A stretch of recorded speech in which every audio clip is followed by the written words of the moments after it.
Hai semua, nama gue Ewing dan happy birthday to me bagi yang belum tahu. Hari ini gue ulang tahun yang ke-25 kali. Berarti udah 25 tahun gue ada di dunia ini.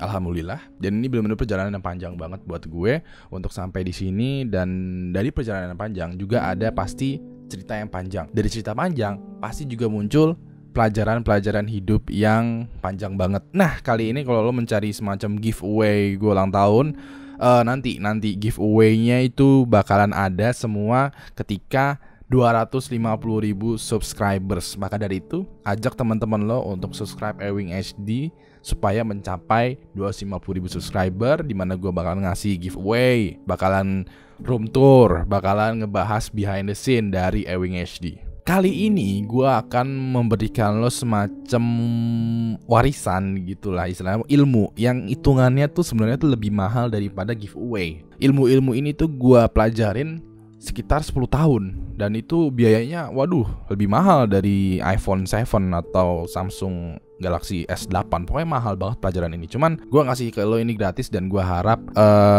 lo ambil maknanya dan lo turutin, mungkin lo aplikasikan ke dalam hidup lo. Apa ya jadikan semacam pelajaran lah. Maka dari itu langsung aja nih gue ingin membahas 5 hal yang gue harap lo lakukan sejak berumur 15 tahun.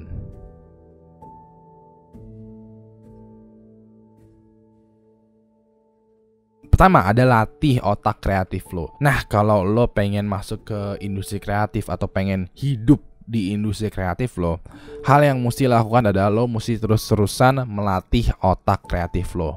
Kalau lo lahir sebagai seorang yang berbakat, yang jenius, let's say ketika dikasih piano gitu waktu kecil, lo langsung bisa gitu. Terus dikasih gitar, wah mainnya bagus.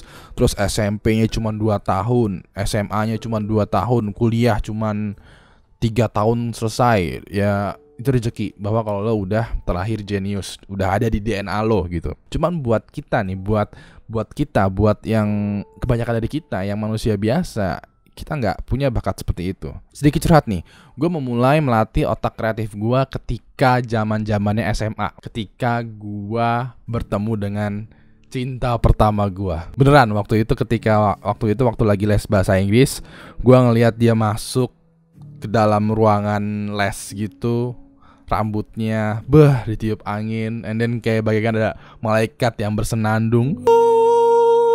Begitulah pokoknya, itu bener-bener oh my god, benar-benar cinta pada pandangan pertama kali ya. Tapi detik itu juga gue sadar bahwa gue jelek, beneran gue jelek banget loh. Kayak dalam arti waktu SMA tuh jerawat gue tuh jerawat yang ini, yang berdarah, yang gede, terus putih, terus yang dipencet blok ada darahnya gitu. Ih, jijik banget. Dan itu udah banyak. Dan mungkin kalau ngezoom nih kameranya, lo bakalan ngelihat bekas-bekas kayak apa ya, kayak kawah ya, kawah jerawat begitu ada. Dan gue masih merasa jelek. So satu-satunya cara untuk menarik perhatian cinta pertama gue adalah gue nggak bisa dong pakai tampilan gue, pakai tampang gue. Mau nggak mau gue harus menarik perhatian dia dengan hal lain, yaitu seminggu sekali gue nulis blog. Ya mungkin emang terdengar aneh ya, aneh itu emang. Cuman waktu itu zamannya Raditya Dika lagi booming, zamannya kambing jantan tuh lagi booming. Dalam arti ya semua anak SMA waktu itu ya lagi ngomongin Raditya Dika. Maka dari itu, kenapa gue nggak mencoba untuk melakukan hal yang mirip dengan Raditya Dika dengan harapan dia notice. Dan tahu nggak hasilnya apa? Dia nggak notice. Dia bahkan ngeblok gue di semua sosial media gue. Mungkin sampai saat ini juga dia masih ngeblok gue. Cuman walaupun begitu, muncul suatu kebiasaan yang gue lakukan sampai sekarang, yaitu setiap seminggu sekali gue harus menulis atau enggak menghasilkan suatu hal kreatif, thinking, kreatif writing, kreatif bla bla bla pokoknya. Jadi waktu SMA nih, gue seminggu sekali gue menargetkan bahwa gue mesti nulis blog yang isinya tuh tulisan bebas lah, tulisan-tulisan cerita-cerita nggak jelas kayak dari Dika gitulah, kayak cerita-cerita konyol gitulah. Seminggu sekali gue tulis dan gue post di blognya Friendster. Iya bener, kalau lo anak tahun 90-an lo pasti kenal dengan Friendster, dan Friendster tuh ada fitur blognya, dan gue nulis di situ. Cuman sekarang udah hilang dan nggak bisa lagi diakses. Jadi ya udahlah, sayang banget tuh, padahal tulisannya tuh ngaco gimana itu, kalau jadi nostalgia itu bakalan memalukan banget. Untung udah hilang, cuman nyesel juga hilang. Jadi ya udahlah gitu. Seminggu sekali gue nulis waktu SMA. Waktu SMA seminggu sekali gue nulis, dan akhirnya waktu kuliah gue menganggap menulis bebas ini udah terlalu mudah. Ya udah, akhirnya kebetulan gue juga ada influence dari YouTube gitu, kayak YouTube tuh baru hal yang masuk di Indonesia gitu tahun 2010 gitu. Internet baru masuk ke Indonesia, baru kayak booming lah, stream video itu baru booming. Dan akhirnya oke lah, coba seminggu sekali gue ngebuat video. Dan dari situ kebiasaan gue yang tadinya nulis gue pindahin ke video, dan akhirnya ya udah dari situ mulai berpindah deh, yang tadinya nulis konten-kontennya tulisan, sekarang konten-kontennya berupa video. Dan itu gue pelajarin semua di videonya dari semenjak awal-awal kuliah dan akhirnya sampai sekarang. So menurut gue nih, tindakan kreatif apapun yang lo lakukan selama 2 tahun, yang lo rutin lakukan selama 2 tahun, seminggu sekali, setiap hari, dan itu sampai 2 tahun, pasti jadi.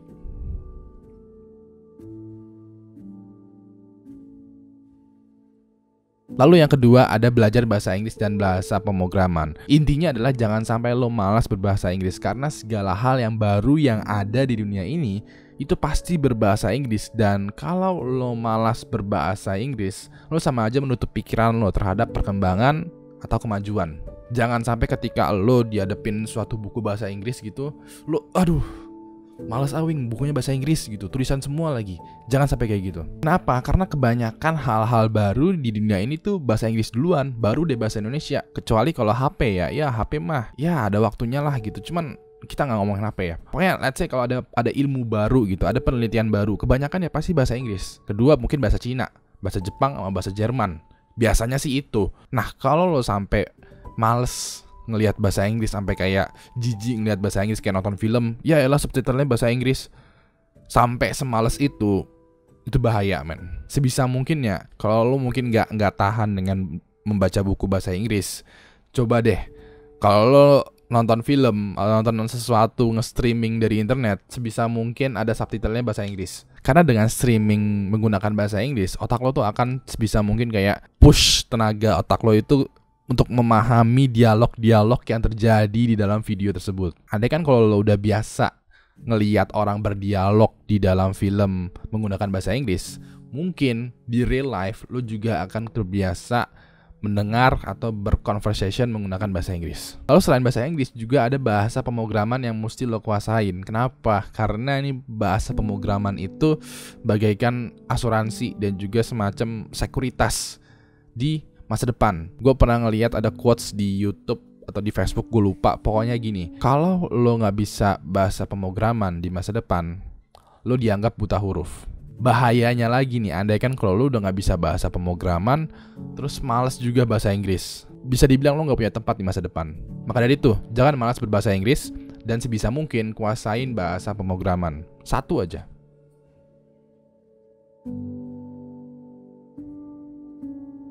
Lalu yang ketiga ada jauhi zat yang membahayakan tubuh. Zat yang membahayakan tubuh itu ya ada tembakau, alkohol, obat-obatan, atau daun-daunan yang bisa dibilang bisa merusak kesehatan, yang istilahnya tuh membawa kenikmatan di depan, tapi ke belakangnya itu membahayakan tubuh.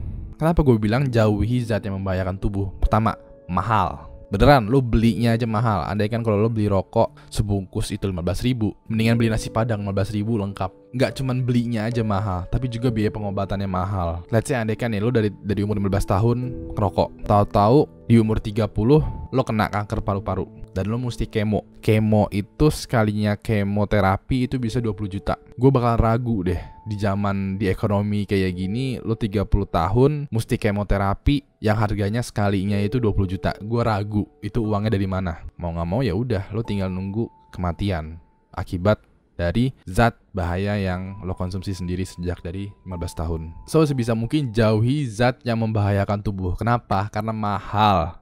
Beneran mahal. Hidup ini makin susah, ekonomi itu makin susah. Kalau lo sakit-sakitan, makin mahal lagi biaya hidup lo.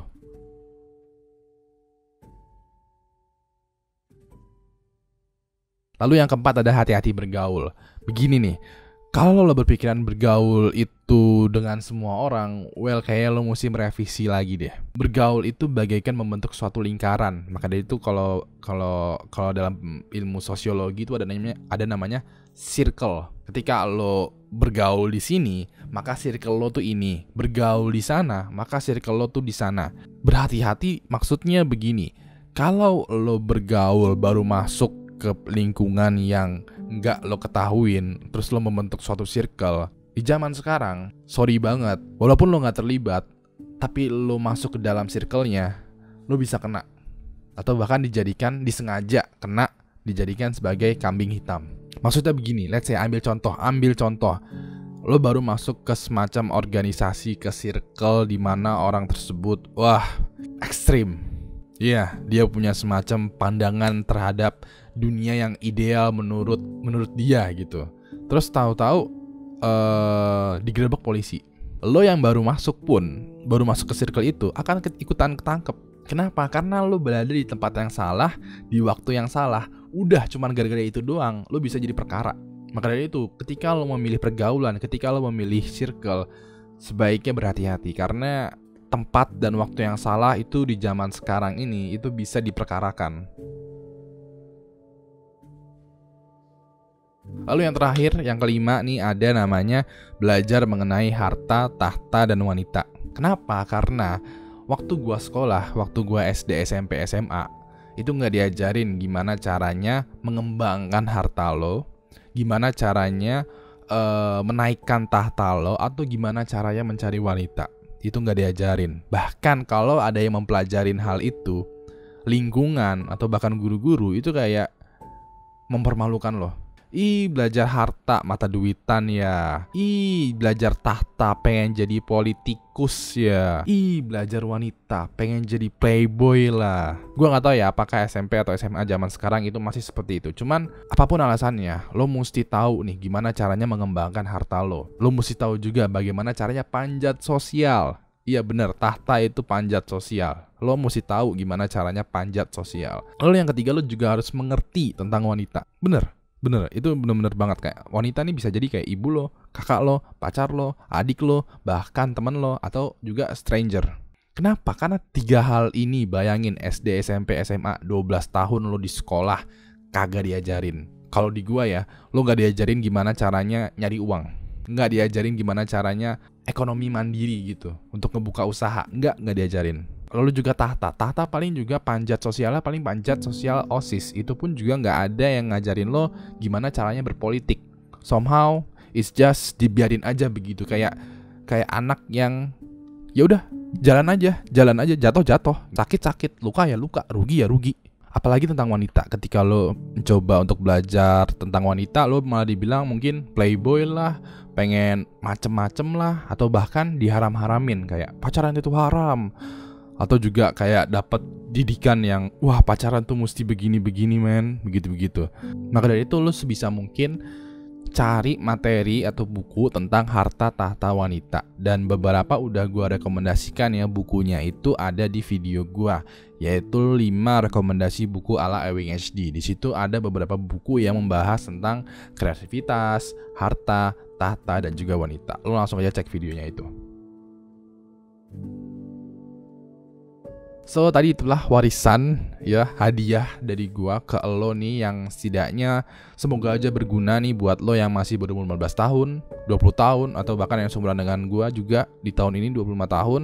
Gua harap video ini tuh banyak banget manfaatnya. Gua harap juga untuk diambil mana yang baik dan dipraktekkan juga, dan bisa membuat hidup lo itu semakin menjadi lebih baik lagi. Karena gua udah melakukan 5 hal ini dan gua merasakan benar perbedaan gitu di antara sebelum belajar dan sesudah belajar. Dan gue juga membayangkan ya, andaikan kalau gue tidak mempelajarin kelima hal ini, waduh hidup gue mungkin gak akan nyampe di sini. Maka dari itu gue kasih kelima hal ini karena gue pengen hidup lo sendiri jadi lebih baik, atau bahkan lebih baik daripada gue. Kasih gue jempol ke atas kalau menyukai video ini, dan kasih gue jempol ke bawah kalau menganggap video ini membosankan. Jangan lupa like, dan subscribe channel Ewing HD, dan juga follow berbagai macam sosial media gue lainnya, entah itu di Facebook, Twitter, Instagram, atau di YouTube. Linknya semua ada di deskripsi. Terakhir, nama gue Ewing, dan sampai jumpa lagi di Ewing Vlog selanjutnya. Good lie.